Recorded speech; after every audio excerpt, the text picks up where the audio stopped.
Friday 30 अप्रैल आज, और हम ये मंडे ऑनवर्ड्स के लिए वीडियो बना रहे हैं। पिछले वीडियो में हमने समझने की कोशिश की थी, यहाँ पे 15 मिनट चार्ट पे आ जाते हैं। 15 मिनट चार्ट में अगर देखें पिछले वीडियो में, तो ये जो है यहाँ से जो वेव 3 स्टार्ट हुआ था वहाँ पे 1 2 और यहाँ पे 3 हम पूरा मान रहे थे, और वेव 4 के लिए हमने रिट्रेसमेंट निकाला था जहाँ पे 38% आ रहा था 14,817, राइट। और हमने 5 मिनट चार्ट में भी देखा था, ये हमें एक इम्पल्सिव लग रहा था, और इसके बाद हमें ये बाउंस के बाद फिर वेव 4 यहाँ पे पूरा हो सकता है, या तो फिर अगर यहाँ पे पूरा हुआ है तो वेव 5 के लिए हमने प्रोजेक्शन भी निकाले थे। तो ये दो पॉसिबिलिटी थी कि यहाँ से लेके अगर यहाँ पे वेव 4 पूरा होगा तो पहले बाउंस और फिर डिक्लाइन होगा, या तो फिर यहाँ पे पूरा हो चुका है तो यहाँ से ये टारगेट्स हो सकते हैं, राइट। लेकिन यहाँ पे हमें फिर से एक सरप्राइज देखने को मिला। निफ्टी ने जो है ये 38% के नीचे, बहुत नीचे 14,775 के आजू बाजू यहाँ पे ओपनिंग दिया, जो कि इसके बहुत नीचे था, राइट। और इसके नीचे ही यहाँ पे ट्रेड करता रहा, मतलब कि 38% के नीचे ही ये ट्रेड करता रहा। तो वही मॉर्निंग में ही हमें एक नेगेटिव साइन निफ्टी में देखने को ऑलरेडी मिल चुका था, राइट। और फिर क्या हुआ, आज के वीडियो में हम समझने की कोशिश करेंगे मंडे ऑनवर्ड क्या हो सकता है। अगर हम इस 1 आवर चार्ट को फिर से देखें तो जहां पे हम मान रहे थे 15,431 से लेके यहाँ पे 14,151, ये जो है हम एक ट्रिपल जिगजैग करेक्शन मान रहे थे। और यहाँ पे जो है ये अपर वेज लाइन को ब्रेक करने के बाद ये और भी तेज हो सकता है, ऐसा हमने बात किया था, राइट। लेकिन आज क्या हुआ है, यहाँ पे आज फिर से इसने दोबारा ये नीचे की तरफ ब्रेक कर दिया है, जो नहीं होना चाहिए, राइट। और ये ऑलरेडी आज हो चुका है, और यहाँ पे हमारा ये जो यहाँ से ट्रेड किसी ने लिया होगा तो उसका स्टॉप लॉस ऑलरेडी यहाँ पे इस ब्रेक के बाद हो चुका है, राइट। तो अब आगे क्या हो सकता है, ये ट्रिपल जिगजैग करेक्शन अब नहीं हो सकता, यहाँ से जो शुरू हुआ है यहाँ तक वो। तो क्या हो सकता है वो आज के वीडियो में हम समझने की कोशिश करेंगे। और ये 1 आवर का चार्ट है, हम मान रहे थे कि अब इससे पीछा छूट गया, और यहाँ से जो है हम फिर से हम सिर्फ यहाँ से जो एनालाइज कर रहे हैं उसी बाउंस को ही एनालाइज करना होगा। लेकिन अभी भी ये चार्ट जो है हमारा पीछा नहीं छोड़ने वाला, ऐसा हमें लग रहा है, राइट। तो अब आगे क्या हो सकता है वो हम समझेंगे यहाँ पे, राइट। मैंने फिर से इस 1 आवर चार्ट में यहाँ पे फिर से इसको समझने की कोशिश करेंगे 15,431 से। एक्चुअली जो लर्नर्स है, जो इलियट वेव सीख रहे हैं, उनको मेरे ख्याल से खुश होना चाहिए कि ये पैटर्न जो है वो एग्जीक्यूट नहीं हुआ, ट्रिपल जिगजैग करेक्शन। क्योंकि अगर हो जाता तो शायद एक बार प्रॉफिट तो ले लेते, लेकिन सीखने को नहीं मिलता। यहाँ पे ये अब ये ब्रेक कर दिया है दोबारा, तो आपको सीखने को मिलेगा कि कैसे कोई पैटर्न अगर फेल होती है तो हम कैसे फिर से उसको एनालाइज कर सकते हैं, वेव काउंट में क्या क्या चेंजेस कर सकते हैं, वो हम समझेंगे आज के वीडियो में। यहाँ से अगर हम देखें तो ये फर्स्ट एबीसी हम मान रहे थे ऑलरेडी, उसमें कोई चेंजेस नहीं है। ये डबल जिगजैग करेक्शन, ये link wave, first link wave x, उसमें भी कोई चेंजेस नहीं है। यहाँ से फिर से एक थर्ड एबीसी, राइट, ये जो है ए, फिर इरेगुलर बी, और ये वेव सी, ये जो है थर्ड एबीसी। यहाँ पे फर्स्ट, सेकंड और ये थर्ड वेव, एक्चुअली है ये सेकंड एबीसी, राइट। लेकिन वेव के हिसाब से देखें तो 1 2 और 3। और यहाँ पे हम सेकंड लिंक वेव मान रहे थे, लिंक वेव एक्स, राइट। तो यहाँ पे यहाँ से चेंजेस होने शुरू हो जाएंगे, यहाँ तक ठीक है, first ABC, link wave x, second ABC.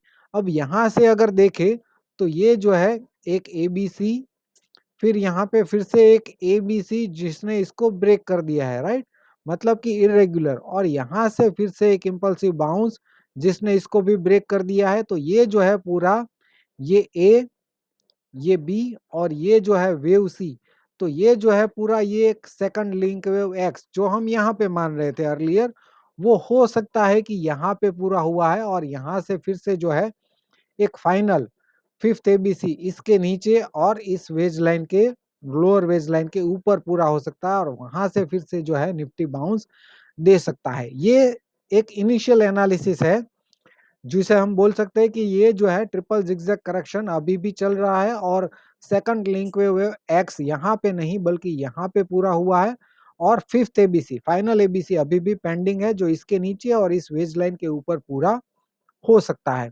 तो क्या हम अभी से यहाँ से शॉर्ट कर दे कल मंडे को मॉर्निंग में मार्केट ओपन होते ही शॉर्ट कर दे तो हमारा स्टॉप लॉस तो यहाँ पे हो जाएगा, राइट, जो कि काफी बड़ा स्टॉप लॉस है। तो इस तरह से ट्रेडिंग नहीं होता है। हमने आगे भी अगर ट्रेड किया है तो यहाँ से हम पॉजिटिव थे, राइट।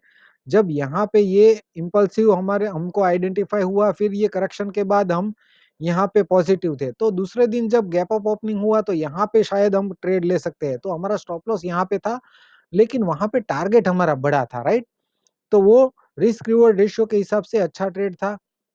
अगर यहाँ पे भी किसी ने नहीं लिया है, तो इस ट्रेंड लाइन के ब्रेकआउट पे अगर यहाँ पे ट्रेड लिया है तो वहां पे भी स्टॉप लॉस, मैंने बोला था कि जब यहाँ पे वापस ब्रेक कर दे तो ये स्टॉप लॉस है, तो वहां पे भी रिस्क रिवॉर्ड अच्छा था, राइट। दोनों में इनिशियली प्रॉफिट था, लेकिन स्टॉप लॉस हिट हुआ। तो रिस्क रिवॉर्ड रेशियो देखना है ट्रेड लेने से पहले। अगर आप यहाँ पे ट्रेड लेते हैं तो आपका स्टॉप लॉस यहाँ पे है, जो कि फेवरेबल रिस्क रिवॉर्ड नहीं है। तो क्या करना चाहिए हमें, करना क्या चाहिए, यहाँ से जो बाउंस है 14,151 से जो बाउंस है उसको एनालाइज करना है सबसे पहले। ये हमारा 1 आवर चार्ट का एनालिसिस है, ये हमारे माइंड में होना चाहिए। लेकिन मंडे ऑनवर्ड के लिए हमें क्या स्ट्रेटेजी करनी चाहिए, उसके लिए तो हमें यहाँ से जो बाउंस है उसको पहले एनालाइज करना होगा, राइट। तो अब उसको देख लेते हैं। यहाँ पे 15 मिनट चार्ट में अगर हम देखें तो यहाँ से जो बाउंस है, इस चार्ट में भी चेंजेस है, समझने की कोशिश करते हैं। ये इम्पल्सिव 1 2, राइट। अब यहाँ पे इनिशियली पहले हमने ऑलरेडी 3 और 4 लिया था, आपने अगर मेरे रेगुलर वीडियोस देखते हैं तो। लेकिन यहाँ पे 5 क्यों नहीं लिया था, ये 1 2 और ये 3 4 5, यहाँ पे 3 क्यों नहीं लिया था इनिशियली, क्योंकि ये जो है करेक्शन 23% भी रिट्रेस नहीं हुआ था, राइट। हम एक्सपेक्ट भी कर रहे थे, हमारे वीडियो में यहाँ पे हमने दिया भी था, लेकिन दूसरे दिन गैप अप ओपनिंग हो गया, तो हमने ये कंसीडर नहीं किया था। लेकिन अब हम कर सकते हैं, यहाँ पे 1 2 3 और 4 ये रेयर केस में हो सकता है, राइट। तो पहले से हम रेयर केस काउंटिंग नहीं दे सकते, रेयर केस वाला काउंटिंग पहले से नहीं देना है। हाँ, अगर अब हम दे सकते हैं, राइट, क्योंकि यहाँ पे इस टाइप का हमें डिक्लाइन देखने को मिला है। तो यहाँ पे 1 2 3 4, और यहाँ से जो वेव 5 है उसका अगर हम प्रोजेक्शन निकाले तो 61% से ज्यादा प्रोजेक्ट हुआ है, और 100% से मतलब कम, मतलब कि एक्सटेंडेड है, राइट। ये वेव 5 एक्सटेंडेड है, और एक्सटेंडेड वेव 5 जो है वो 100% रिट्रेस भी करता है, वो भी कम समय में, राइट। तो वो भी हमें देखने को मिला। तो हम मान सकते हैं ये एक इम्पल्सिव मूव है, जो हो सकता है irregular correction wave C, right. किसी भी इरेग्युलर करेक्शन का वेव सी हो सकता है, जैसा कि हमने 1 आवर चार्ट में देखा कि ये एक लिंक वेव एक्स का इरेग्युलर वेव सी हो सकता है, या तो फिर यहाँ से एक इम्पल्स स्टार्ट हुआ है जो ए और 1 हो सकता है, और ये जो है वो बी और 2 हो सकता है, और यहाँ से जो है हमें बाउंस देखने को मिल सकता है। ये इनिशियल थॉट है 15 मिनट चार्ट की, राइट। उसके लिए इसके ऊपर निफ्टी ट्रेड करना चाहिए, राइट। 61% के लेवल को रिस्पेक्ट करना चाहिए, और यहीं से हमें बाउंस मिल जाना चाहिए।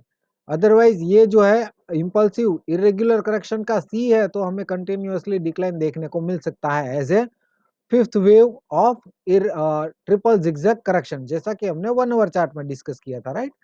तो अब क्या कर सकते हैं हम, यहाँ से जो डिक्लाइन है 15,044 से, उसको भी हम समझने की कोशिश करते हैं। यहाँ पे 15 मिनट चार्ट में हमें क्या देखना है, इसके ऊपर अगर ट्रेड करता है तो यहाँ से फिर से पॉजिटिव हो सकता है, लेकिन अगर इसके नीचे चला जाता है तो इसको हम वेव सी मान लेंगे इरेग्युलर करेक्शन का, राइट।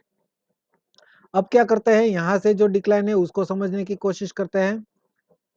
इस 5 मिनट चार्ट में निफ्टी के अगर हम देखें तो यहाँ से जो डिक्लाइन है उसमें मैंने वेव काउंट अभी नहीं दिया है। अभी के लिए हम क्या मान रहे हैं, सिर्फ ये जो डिक्लाइन है उसका मैंने रिट्रेसमेंट लिया है, जहां पे 23 to 38% की रेंज आ रही है। ये जो है इमीडिएट रेजिस्टेंस रेंज हो सकती है। इसके ऊपर अगर ट्रेड करता है 14,738 के ऊपर, तो ही हम मान सकते हैं कि निफ्टी यहाँ से पॉजिटिव हो सकता है। अदरवाइज ये इमीडिएट रेजिस्टेंस रेंज है, और यहाँ से फिर से हमें डिक्लाइन कंटिन्यू देखने को मिल सकता है। यहाँ पे मैं अपने इनिशियल थॉट आपको दे देता हूँ। यहाँ पे हम एक इम्पल्सिव मान रहे थे, और ये भी हमने इम्पल्सिव माना था, राइट। और यहाँ से जो है हम एक्सपेक्ट कर रहे थे बाउंस, और उसके बाद डिक्लाइन एक्सपेक्ट कर रहे थे, राइट। तो ये हम ए और 1 बी और 2, राइट, इस तरह से एक्सपेक्ट कर रहे थे। लेकिन यहाँ पे गैप डाउन ओपनिंग मिला, तो ये जो इम्पल्सिव है उसके बाद ये जो है ए बी सी डिक्लाइन हो गया, मतलब कि ये ए ये बी इरेग्युलर, और यहाँ से जो है वेव सी। तो इस तरह से यहाँ पे ए और 1 हो सकता है और ये हो सकता है बी और 2 और यहाँ से बी और 2 और यहाँ से अगर सी और 3 का अगर आप प्रोजेक्शन निकालें तो ये 100% से थोड़ा ज़्यादा प्रोजेक्ट हुआ है। मतलब कि मिनिमम प्रोजेक्शन है सी और 3 के लिए वो यहाँ पे ऑलरेडी अचीव हो चुका है। अब हमें कंसंट्रेट करना है इस रेंज में, इसके ऊपर अगर ट्रेड करता है तो ही पॉजिटिव हो सकता है। जनरली अगर पॉजिटिव होना है तो इसके ऊपर ही ओपनिंग होना चाहिए और इस लेवल को सस्टेन करना चाहिए। यहाँ पे सपोर्ट लेना चाहिए और यहाँ से ऊपर जाना चाहिए। अदरवाइज इस कहीं भी इसी रेंज में ओपन होता है या तो फिर इसके नीचे ओपन होता है तो नेगेटिविटी कंटिन्यू हो सकती है, ऐसा हम मान सकते हैं। तो जो भी सिनेरियो था निफ्टी में मैंने आपको यहाँ पे समझाने की कोशिश की है। और भी लर्निंग जुड़ी हुई होती है मेरे वीडियोस को लेकर, तो आप अगर फॉलो नहीं कर रहे हैं तो फॉलो कीजिए और पसंद आ रहा है आपको एनालिसिस तो वीडियो को लाइक कीजिए। वीडियो देखने के लिए आपका बहुत बहुत शुक्रिया, धन्यवाद।